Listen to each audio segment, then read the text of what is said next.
Well, happy Saturday morning. You've made it through this week with everything it's brought.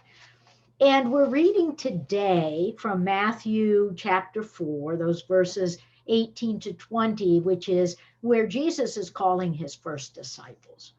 And I think there are two things to pay attention to. Now, there may be something else in this text that jumps out at you. And if it does, you need to listen because God is trying to give you a word for your journey.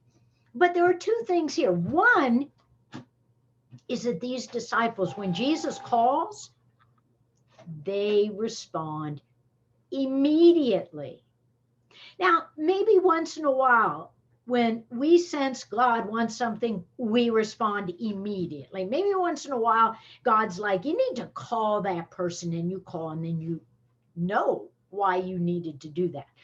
But so often, we sense that God is asking us something, and we're like, yeah, let me think about it for a while, or I'll get back to you, Lord. And maybe we need to think about why we kind of wrestle before we're willing to respond to God's presence, God's calling, this sense that God is asking something of us. But the second thing is, of course, that these disciples dropped their nets. And all of us have all these nets we're entangled in. Security nets, we're entangled in the internet. Some people are way too much online.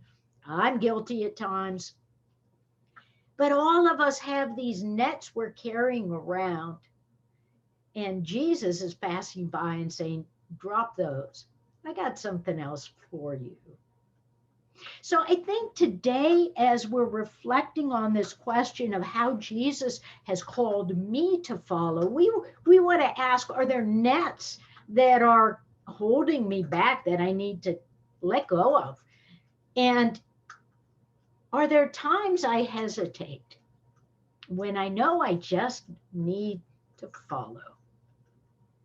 That's our Saturday question.